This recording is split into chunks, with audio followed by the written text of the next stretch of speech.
Hello and welcome to the John Ark Show. Today's episode is called What to Do When Your Bank Closes and Steals Your Money.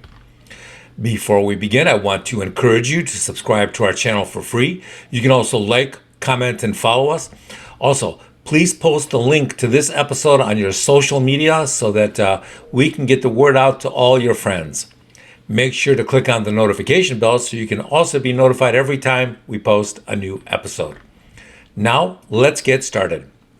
We have never seen as many people so distrustful and so suspicious of the banks as we see now. And it's not just in the US, it's in other countries as well. Why are so many people so suspicious and distrustful of the banking system? Well, there are a lot of reasons. First of all, the banks are paying very little interest on the money you put into them. Secondly, what money you do have is being eroded quickly by inflation. Next, the banks are further undermining people's confidence by closing some of their locations randomly and without advance notice. They're also refusing to let their customers know if and when that location will even open again.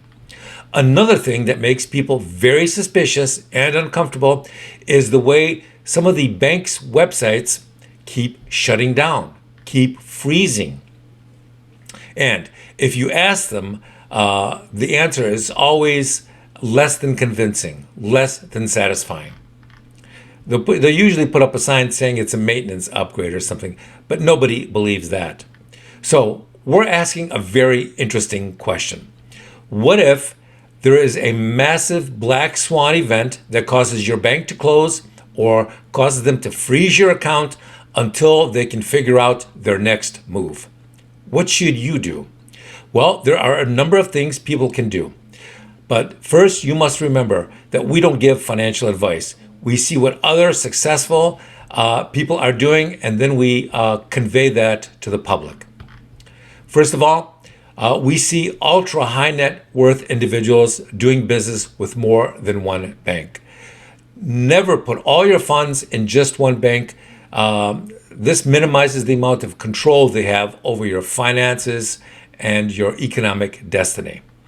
The next thing some people are doing is they're hedging their bets by investing in hard assets and crypto. Some of the hard assets they're buying include farmland with water rights and access. It includes purchasing and storing their own physical gold. It means buying cryptos. It also means buying large apartment buildings, which can house many single-family units.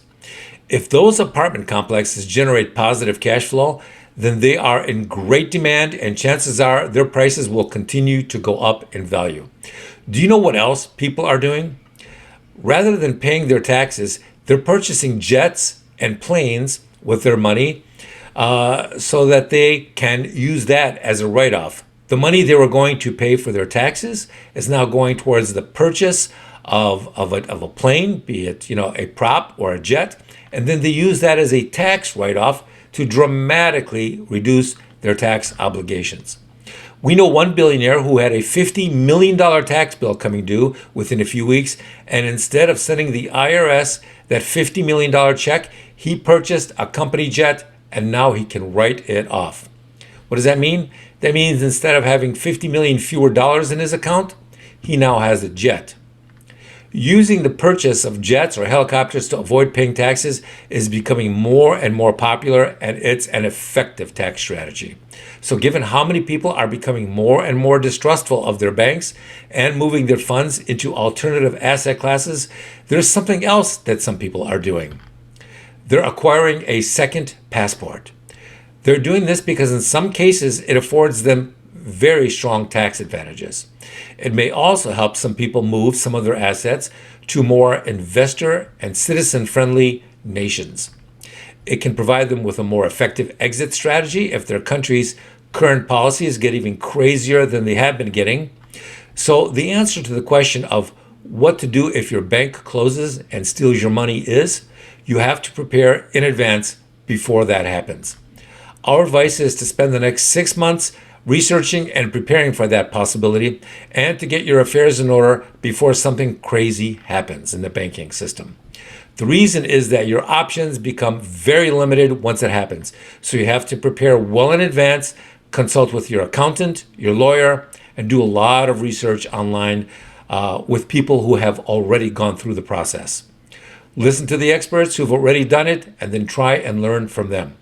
Because if and when your bank closes and grabs some or all of your money or just freezes it for an indeterminate amount of time, you're not going to pull any money out at all. Banks in distress will probably limit the access to your funds very severely. They may impose a monthly withdrawal limit or some other restrictions, so prepare everything in advance. Thank you for watching. I want to encourage you to subscribe to our channel for free. You can also like, comment, and follow us. Please copy the link to this episode and post it on your social media to let all your friends know.